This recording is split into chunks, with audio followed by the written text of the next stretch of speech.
Pero bago po natin pag-usapan yan, kung bago ka pa lang sa channel ko, paki-like naman po, comment, share, and subscribe. At huwag kalimutang i-hit ang ating button bell para ma-notify po kayo sa ating mga bagong upload. Happy New Year, good day mga kaagri. Ngayong araw po ay magpa-fire up tayo nitong ating ulingan. Inulan na po ito, delay na po.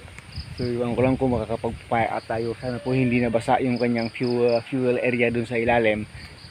Mga kaagri, kung paano ba ito namin ipina-fire up, papakita po natin sa inyo mga kaagri. So ito na po yung ating tunnel type na ulingan. Yung gagawin po natin, ito po, meron po tayo itong mabang stick na mayroong basahan sa dulo na pinunit. Lalagyan po natin yan ng gasolina at ipapasok po dito sa butas ng kawayan na ito, diretso po dun sa gitna ng ating uling chamber para po ma-fire up po yan. Sana po ay hindi po yan nabasa doon ng tubig ulan kasi umulan ng malakas noong 3 days ago po mga kaagri. Sige po, so ipakita na natin kung paano yung ginagawa mga kaagri. Yun, babasahin na natin ang gasolina ito. Oh,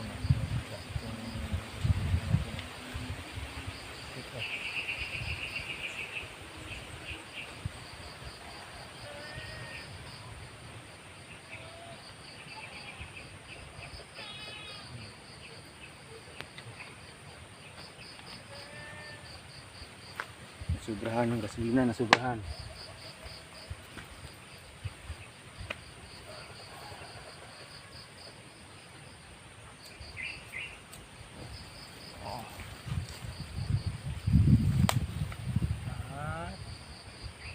Sana hindi mamamatay. Sana abot hanggang dun sa ilalim.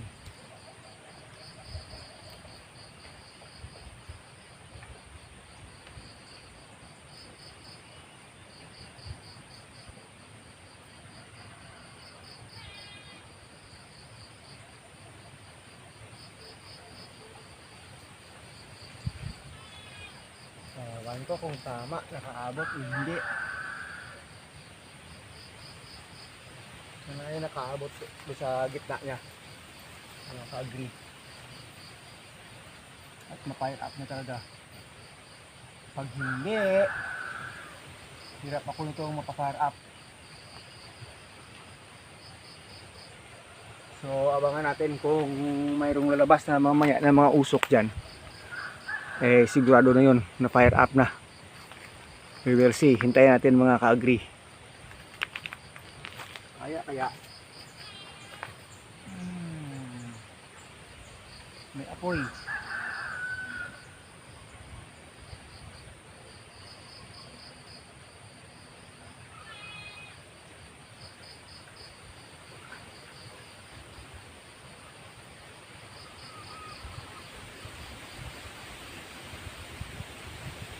Sana ay kakayanin. Sana hindi basa yung fuel sa loob. Pag basa, nako.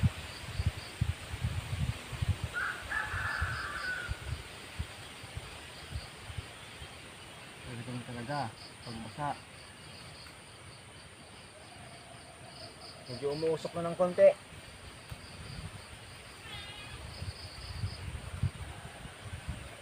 Sana po ay kaya niya kasi mabasa-basa na yung paligid. So sabi ko nga mahirap ma-fire up ito. Pero napansin natin may apoy sa loob at unti-unting lumalabas yung usok doon. Sana naman ay kaya niyang mapaapoy yung kahoy na mga maliliit dyan na mga fuel natin, first fuel natin para talaga maano yan, may mga konting kawayan pa na tayong dinalagay na maliliit. Sana talaga ay ma-fire up po ito mga kagri. Masyadong malakas yung hangin. So ito mamaya pag na-fire up ay talaga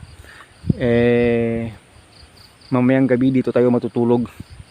At saka yung ating pagpapasa ng ating mga resibo sa ating grupo para sa mga premier madi-delay po.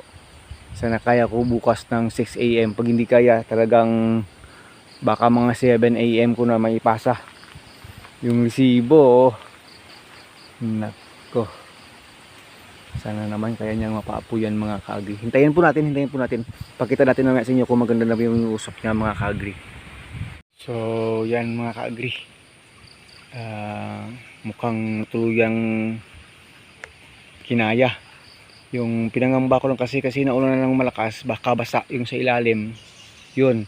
Kaya ginawa natin ng paraan na matakpan ang mga malalapad na dahon ng badyang. Ito yung giant alocasia na dahon na dati ay milyon daw yung bintahan. Marami yan dito sa amin, you know, ang mga alocasia malalaki hanggang doon.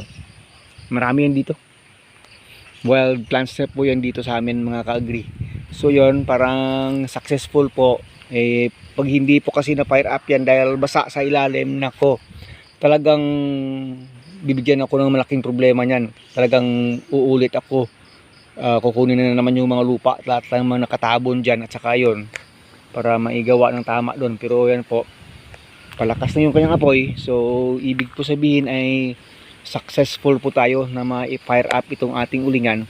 At saka yung naitambak nating mga lupa dyan sa taas, dadagdagan pa natin yan kasi hindi po yan masyadong makapal, manipis lang po yan mga ka-agri. So pwede natin ipakita mamaya, naka-timelapse na lang siguro habang nag-a-add more tayo ng lupa dyan mga ka-agri. So yun, success po yung ating pagpa-fire up ngayong umaga.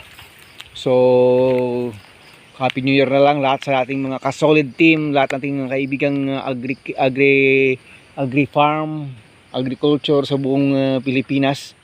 Ito yung ating province life dito. Pag wala na tayong panggatong ay talagang primitive na pag-uuling. Dahil laking bundok po tayo, hindi po tayo mayaman. Laking bundok talaga, dito tayo lumaki. Lahat na lang ng mga primitive na gagawin ng mga tao sa bundok, gaya ng mga aita, kaya na rin namin mga ka-agri. Pero dahil ngayon medyo may katandaan na, syempre yung mga mabibigat masyadong gawain hindi na kaya. Pero yung mga primitive na gawain dito, ever since po mga ka-agri, kaya namin gawin yan. Yung ating uling na ito, hindi naman natin ito binibenta sa ngayon. Dati nagbibenta rin tayo ng uling, pero ngayon po ay kulang na tayo sa panggatong. Uling po kasi yung pinanggagatong natin. So yan, habang hindi pa totally ubos yung uling natin doon, ay mag-uuling na naman tayong muli mga ka-agri. Hindi pa tayo nakapag-almusal, magsi 7 AM in the morning kasi hindi naman magaganda ngayong takbo ng panahon natin, paulan-ulan pa. So pati yung kambing natin hindi pa natin nailabas doon sa ilalim. So may konti, pag sure na ito, ayan na po, ay yung ibang area dito sila yung takpan natin para na lahat po ng usok ay lalabas po dito sa mga kawayan na ito, sa mga tambutso na ito. Kasi may plano tayong iba dyan. Itong malaking nilalabasan ng usok, isasarado natin yan pag totally malakas na yung apoy sa loob, para po lahat na sa tambutso na lalabas yung usok, para po makapture natin yung ating ano dyan, gustong makapture. Yun po, para makuha po natin yung gusto nating makuha dyan mga ka-agri. Kasi may gusto tayong patunayan sa uling chamber na ito sa ngayon. Maya po konti ay dagdagan natin yung lupa nyan. As of current time ay ipalawas ko muna yung mga kambing doon at mag-almusal muna. Wala tayong panglaban mamaya pag tubig lang ininom natin. Sige po.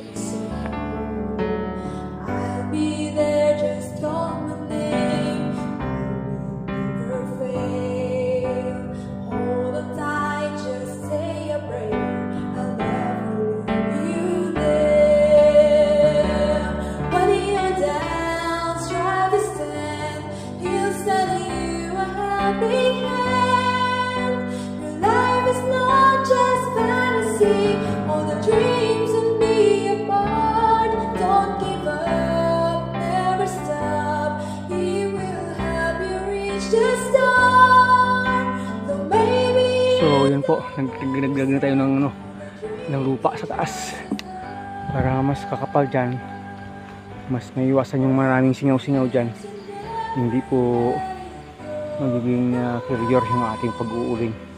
Marami po kasing technique sa pag-uuling dahil na sa haba ng panahon ng ating pag-uuling. At least po ay nalaman na rin natin yung mga ibang pamamaraan. At kung paano yan ang padali, kahit na mabigat na trabaho, kung paano yan mapaganda yung uling. Marami po. Kasi pati kahoy pinipili eh. Hanggang sa makakuha tayo ng mga magagandang uling talaga, mga kaagri. Sige po, maraming salamat po.